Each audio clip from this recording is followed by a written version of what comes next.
She's still laughing.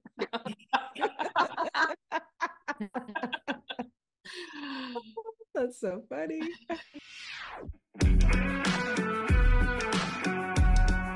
Welcome to 5 Lemons Left. We're the real stuff, the lemons making lemonade. So pucker up, because we're going to be discussing our life's lessons and the nitty-gritty details of our spiritual journeys.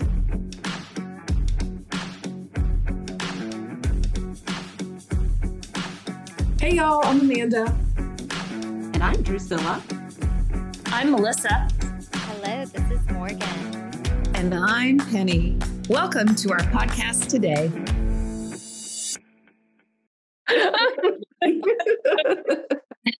Welcome, everybody.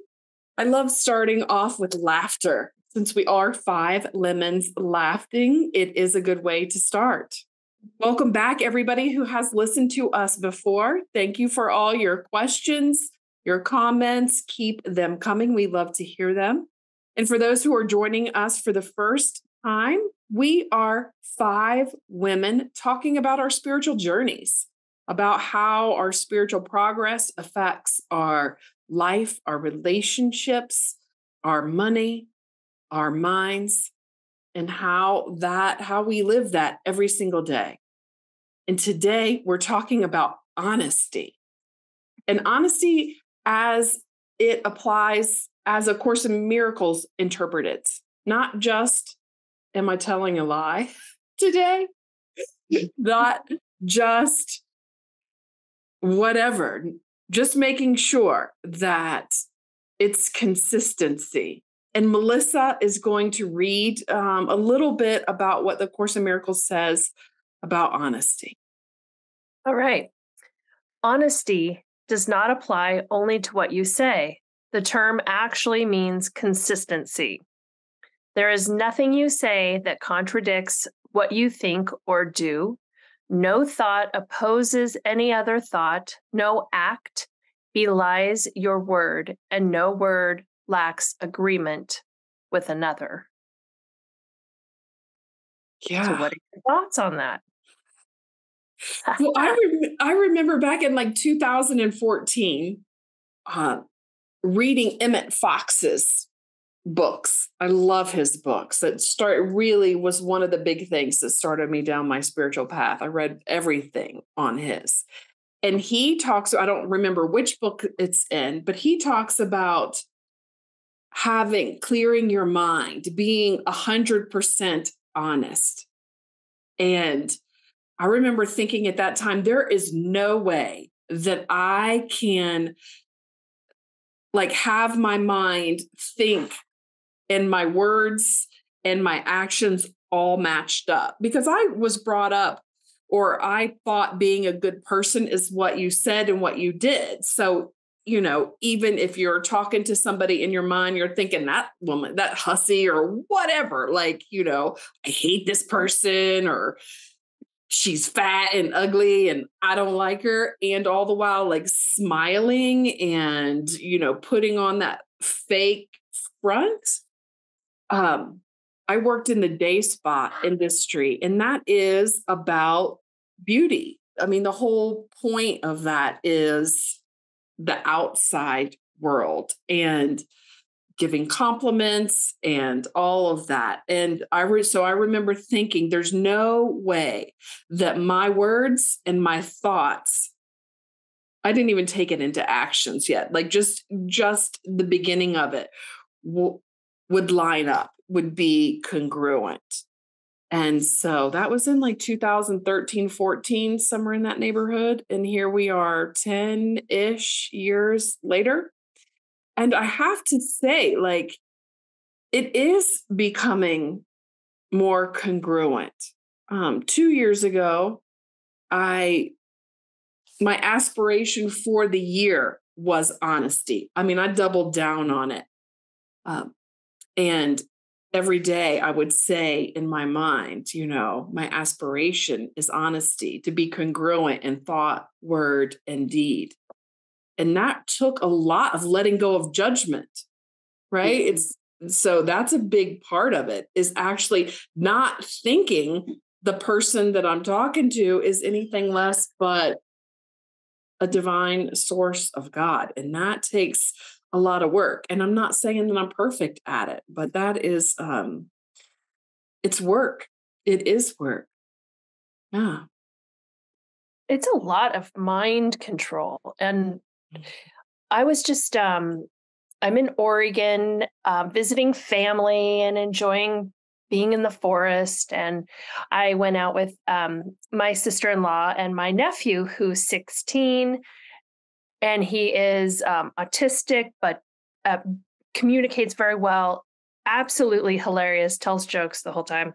But anyways, we did this kind of teen game where you ask questions and answer. So it was a really great way to get him to talk. And so one of the questions and answers was something you regret.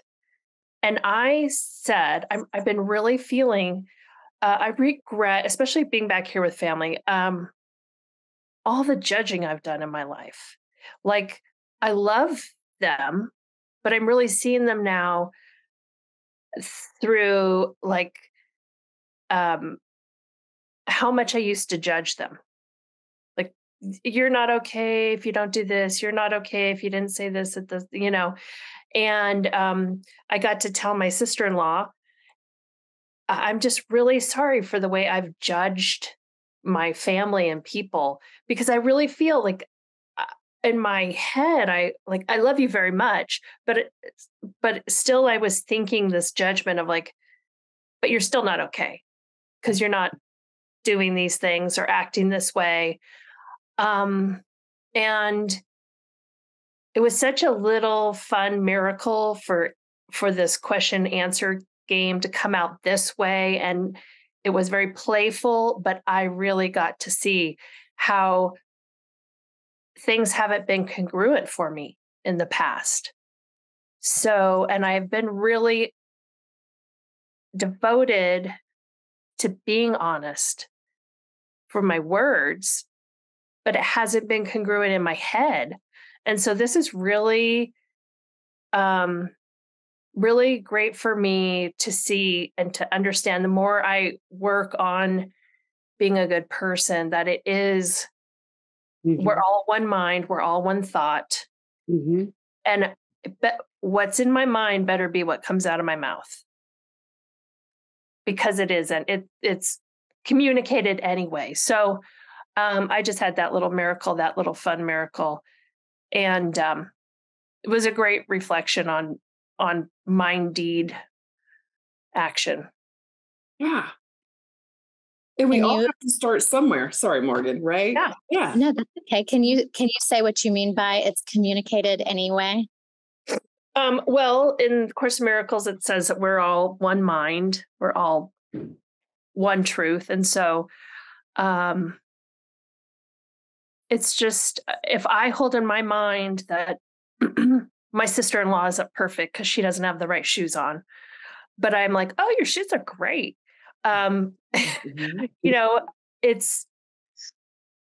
I do think we're all energetic beings, and she will feel that. I think we operate that way in the world. Like all these, like, say one thing, thinking another. And I do think other people pick up on it, and we are one being. And I'm just saying the same thing over and over, hoping that maybe I say it another time, you'll understand, instead of like trying to get a good explanation. I don't know, Morgan. I get it. I okay. Like your explanation, your re-explanation. Yeah, I get it too. I just think it's good to restate it often. You're a really great Course in Miracles interpreter. You tell me what you think the one mind is. Oh, I think you said it perfectly. I mean, if you think of, well, so there's this phenomena of simultaneous inventions on either side of the globe where two different people will invent the same thing at about the same time, because this idea is floating out there in the ethers, and these people grabbed a hold of it, and they just happened to grab a hold of it at the same time. So you think about the thoughts being in this stream of consciousness. So if you're judging your partner or your sister-in-law or whoever, then even if you've got a smile plastered on your face, on some level, they feel that. And that's why we say things like, I just don't have a good feeling about that person, or I feel like that person doesn't like me. Or so everybody is engaged in this, whether or not they believe in it. Yep, that's great. But I do have a question about this congruency that you and Amanda are talking about. So we know that these thoughts are coming through the one mind. So these judgmental thoughts continue to appear no matter how disciplined we are as spiritual students. What if we have the thought, but we don't choose to latch onto it? Does that mean that we are not honest? Or is it only if we choose to grab a hold of that thought? That makes sense? Mm-hmm. I think acceptance is a big key here. I think that part of my big lessons have been to accept things just how they are. So I think whenever I think a judgmental thought, or I think something should be different than how it truly is, it's still going through like some brain filter of mine. So I think if I can move it into the next step, which is accepting, let's see, like, oh, okay, this is just how it is, and I accept it without a judgment. I think I've grabbed a hold of it, but shifted it. Yeah, and I think that if you have the thought, but you don't latch onto it, I also think that we have thoughts that come through our head and through our mind. And part of our spiritual practices is to just let them float on by and not latch onto them. And so I don't think it's being dishonest if you have a thought and then you just let it go. That's my personal opinion. I don't know if that's Course in Miracles. It's just words according to Penny. Yeah. I love words. Glad to have you back, Penny. We missed you the past 2 weeks. Yeah, thank you. And I like words according to Penny. Yep. You'll have to put that on a Post-it. Oh God, don't ask me to do a Post-it today. Hey, I also wanted to share a little story with you. So, I'm pretty involved in 12-step recovery, Al-Anon, and I grew up in a home that it wasn't accepted. I couldn't really be honest. And so I learned that it's better to not be honest or to tell those little white lies, right? Mm-hmm. And so my sponsor gave me a little task a couple years ago, and it was to drive the speed limit. Wow. And I couldn't do it. Wow. And that's part of being honest too, is to follow the laws that there are out there. And I couldn't do it. I just cannot drive 65 or 55 or 45. I am like a 79er, and that's the way it is. So, but yeah, that was a really, so there are days when I just say, okay, Penny, you're going to drive 65 and stay in the slow lane. And it's still pretty uncomfortable for me, but that's another, I think that this definition that Melissa read is pretty accurate. It's, and I looked up consistency because I always like to really pay attention to the words in readings. And it says consistency is the quality of always behaving or performing in a similar way, or of always happening in a similar way. And so I think that the Course in Miracles has a really great definition of honesty. I think that's exactly what it is for me. And I have a real challenge adhering to honesty at all times, just based on, and I'm breaking through on those false beliefs. And it's a process, really is, that it's okay to be honest. And I also, in 12-step recovery too, in the amends part, you make amends to such people whenever possible, except when to injure them or others. And I So I do believe that at times it's better to just zippo the lip and not say something versus maybe sharing something that's honest in my perspective, because it could injure or harm others. And I really have had some experiences in my life that it's better to not say anything. I'm having kind of an emotional day. Sorry. Totally fine. Anyway, Yeah. I'm going to go on mute for a while. Mm-hmm. Emotions are okay here. That's what we're exploring. So, Penny, thank you for showing up, even emotionally. And everyone listening, if something comes up that is triggering that emotion, no matter what it is, it's totally fine. It's totally fine. I think I'm harder as far as honesty goes. Like, I have gotten better about not thinking other people are getting life wrong, and that makes it easier not to judge them. Where I struggle the most in honesty is not treating myself well. Right. If I was completely living in honesty, I would know that this vehicle that I have, my body, is my friend, is my partner in this world. It's not who I am, but it is part of me, and not treating it with respect, and not like, it's easier not to judge someone else, but I still judge myself as getting stuff wrong or not looking the same, or, like looking the way I want. So that's an area where I work on in honesty, to be honest. You got to have a chuckle. Come on. This is serious stuff that we're talking about. Yeah, Drusilla, you've been quiet. Let's hear what you have to say. I have, because I don't know, you all are just nailing it. I will have to agree with Amanda that these days the struggle is not so much out there as it is in here.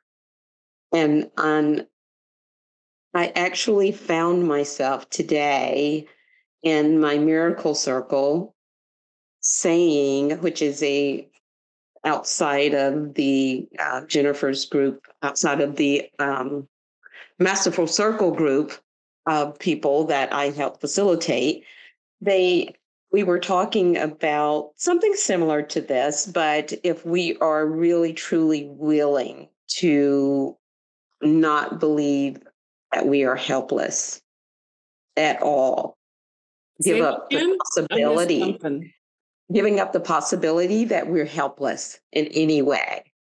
Because there are ways that we hold on to helplessness because it's our out, right? For not showing up authentically. And in the middle of that discussion, I actually said, if I'm being honest with myself, I just thought about that just now. Like, why would I say that if I were truly you know what I'm saying? Like, there's some there in the fact that I even said that. So, yeah, I think more than not, the struggle is with myself. I've had days that the judgment comes in pretty strongly. I had one of those weeks last week because there was shit all over the place and going crazy, right? So it was just that kind of week. But, for the most part, my lack of honesty shows up as self-betrayal. Mm-hmm. Mine too, as self-betrayal, but more in that people-pleasy way that we have talked about on other episodes, which is healing and is less, but still happens, like saying no when I mean yes, or agreeing to something that I don't want to agree to, or that's kind of the form the self-betrayal takes for me. Mm-hmm. Wow, that's a whole nother rabbit hole to go down, right? The whole honesty with yourself, showing up just to please somebody else. I haven't thought about that. Or wear something to fit in, or eat something because other people are eating it. That is not congruent. If that's not Mhm. actually what Yeah, it's is kind of you. almost like every time I say I am not a body, like, okay, that sounds good and I know it, but there's tons of incongruency in me saying that. Like, Mhm. isn't that like, yeah, so that's getting down to the meat of it. Like, especially I think with spiritual students. Yeah, there's all different levels, and we start wherever we are, right? So Mhm. for me and my story, it was just trying to get my words to match what was in my mind. And here we are 10 years later talking about like fine tuning it, tuning in a little bit differently. Yeah, getting to the point that the judgment thoughts don't even enter your mind. And I think that's what Morgan was getting to. Yeah, if the thoughts are still coming, there's going to be incongruencies.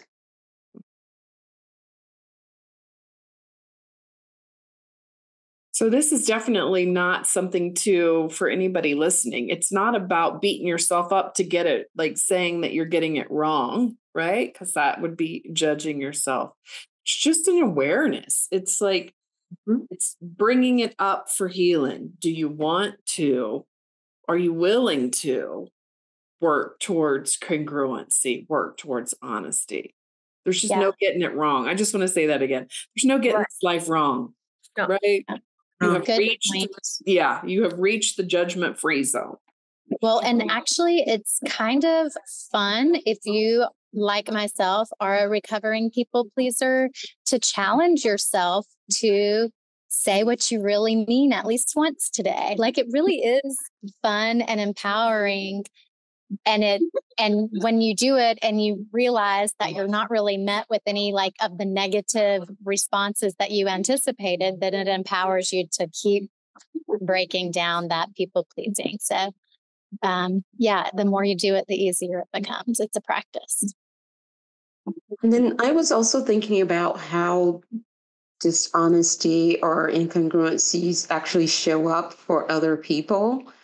I had a friend of mine, and she's been just started dating again, actually. And she was telling me today that she got upset with the guy she was dating, and she told him to lose her number because she didn't want to hear from him again. So this is about the third time she's told me that she told him that. So finally I said to her, and she said that he said to her, I feel like you try to manipulate me, blah, blah, blah. So this time I just saw the opportunity to tell her. I said, well, tell me, do you really not ever want to talk to him again? Well, at the time that I said it, I don't think that I did, but in actuality, I'd be really mad if he doesn't call me back. Okay. So I said, so if you do really want to talk to him, can you not see that why he thinks that you're manipulating him? Right. Mhm. So it's just a level of awareness about even the little things that we say sometimes can be misconstrued, and how it actually is manipulation on a lot of levels, even when we may not be intending for it to be harmful, right? Yeah. That's a really great story, Drusilla. I think a lot of people can relate to that. I mean, we've all exaggerated and said something that we didn't mean, or maybe we meant in the moment, like she's talking about. And it's then up to us to go back and clean it up, not to expect them to read between the lines and do the Mhm. opposite of what we told them. Yeah. Yeah. And that's a whole different direction. Just like the body direction, those subtle Yeah. manipulations, that's not honest. No. Hmm. And I think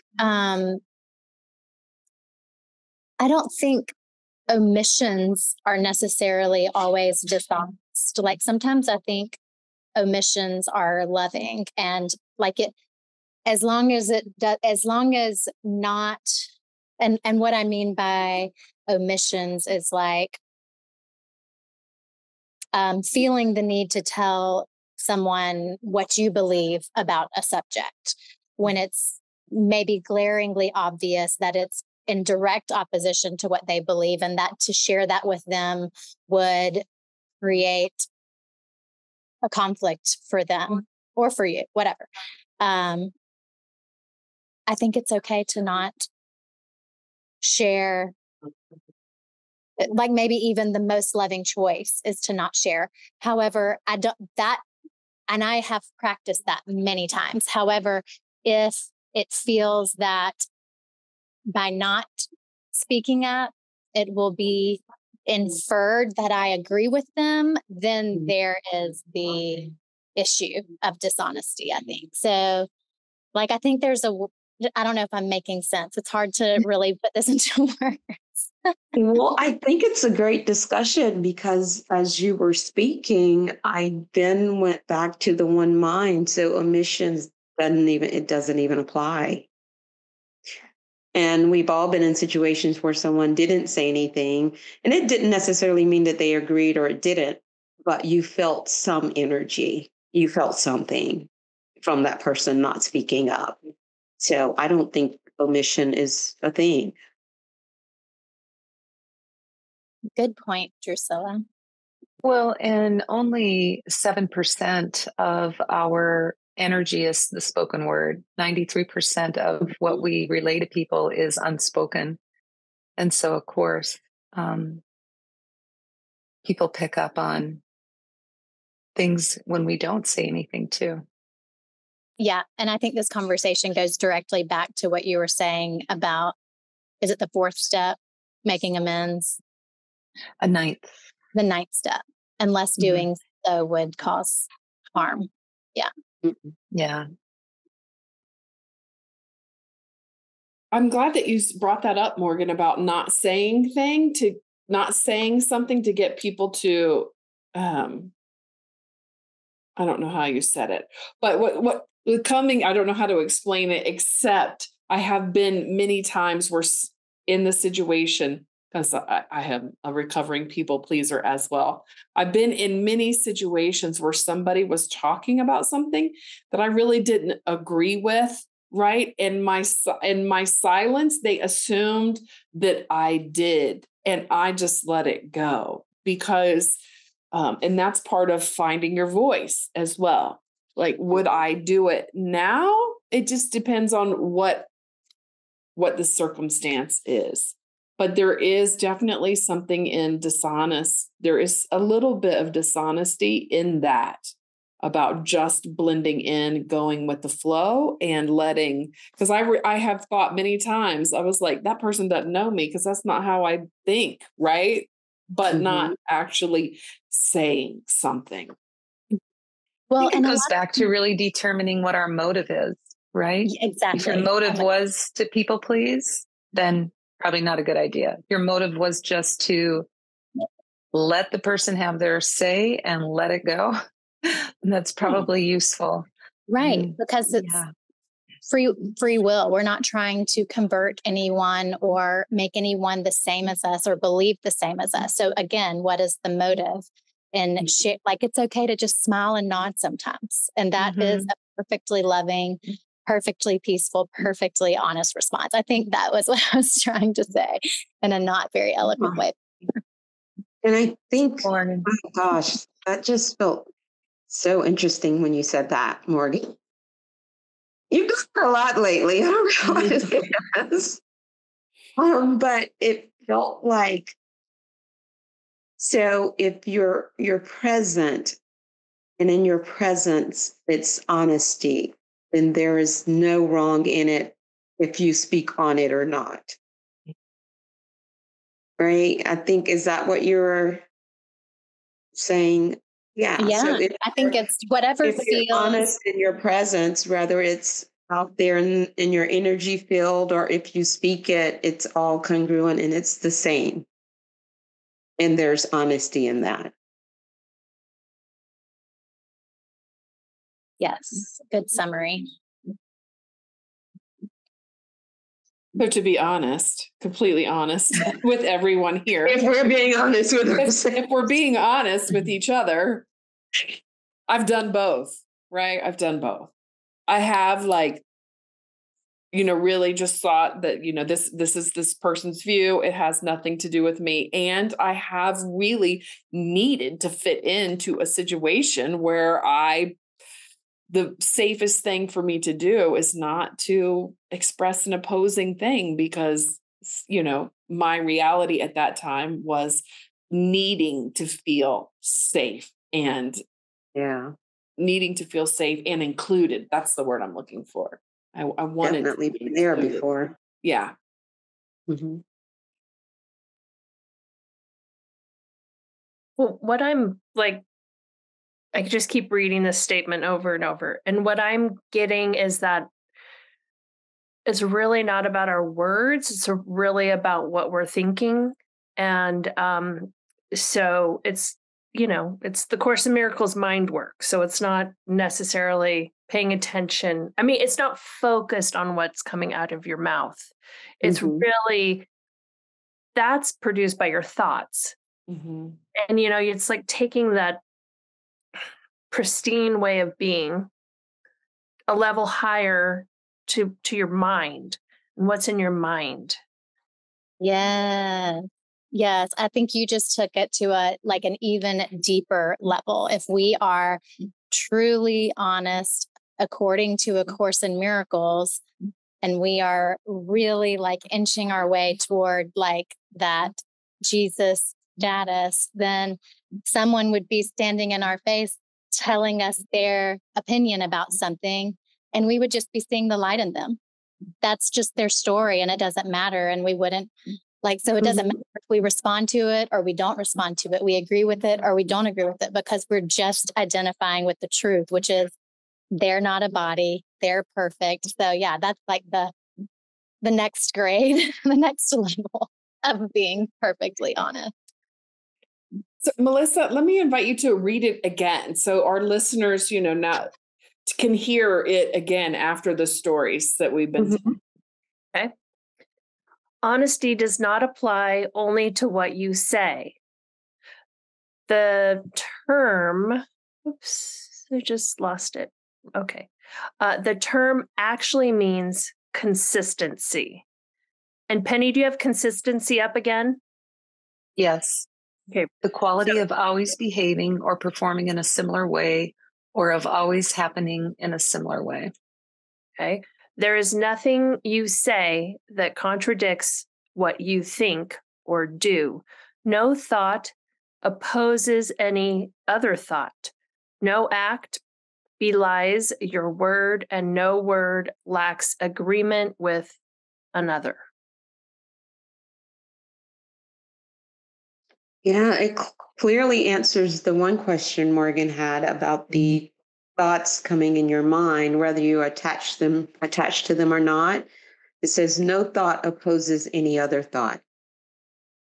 Right? So if there are judgment thoughts, that's dishonesty. If you are, if you perceive yourself to be light and only can speak and think the truth, then you would not have judgment thoughts. So yeah, there is dishonesty in that.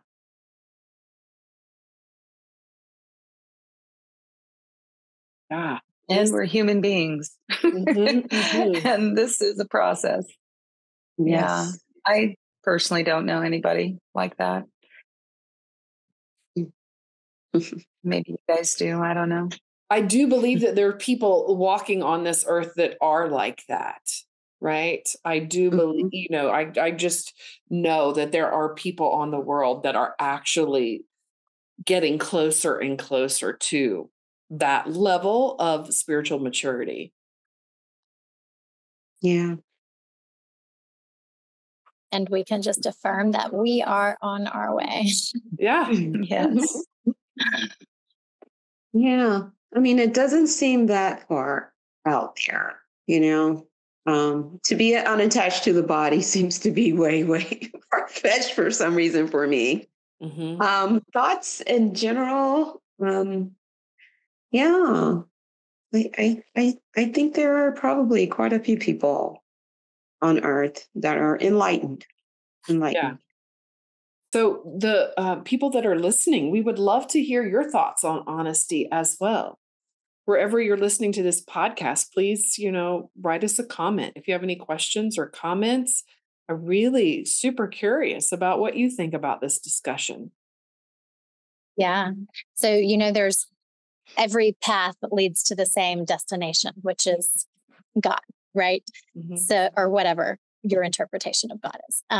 So I did hear somewhere sometime that if you never told another lie, that you would achieve awakening or enlightenment, in 7 years or something like that. I was like, how does it feel like that? I don't know.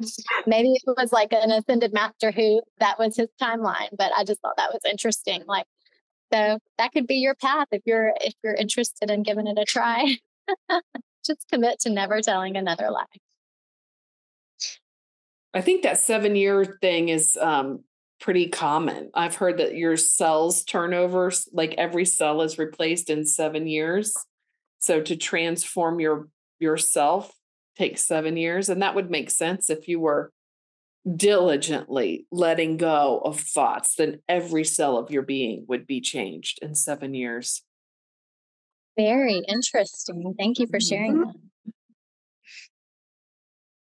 Okay, before we wrap this up, I was thinking, okay, well then what is the truth? According to A Course in Miracles. I looked a couple things up. This is just really fast. But the truth is that we are God's extension, and there is no distance or difference between us. We are one united whole. Love is one, and there is nothing else. So, back to our thoughts, when we're not seeing ourselves as one, and when we're seeing differences in each other, that is just not the truth.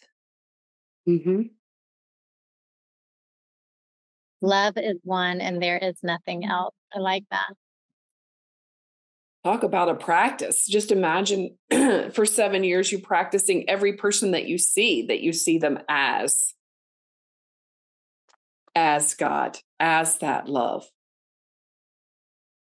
And I think that's progress. That takes progress too. You don't just wake up one day and No, that takes a long time to do that. Especially maybe if you're married. Maybe some people do, but a shift in perception. There are miracles. Yeah, I was studying the Course in Miracles. Yes. So any final thoughts? Have we done an episode on miracles? Speaking of miracles. We have not. We have not. Oh my goodness. A great idea. I love that. Amanda was asking, does anybody have any final thoughts on honesty? Honest thoughts? Okay. Well, thank you everybody for listening. Welcome back, Penny. We love having you back with us. And please send us your suggestions and ideas for future episodes, your questions or comments if you have them. And follow us on Instagram and Facebook and YouTube. 5 Lemons Laughing is our handle on all of those. And download our episodes, share our episodes, review our episodes, whatever you can do to support us. We are grateful. Thank you for listening, and we'll see you next week. Bye, y'all. Have a great week, everyone.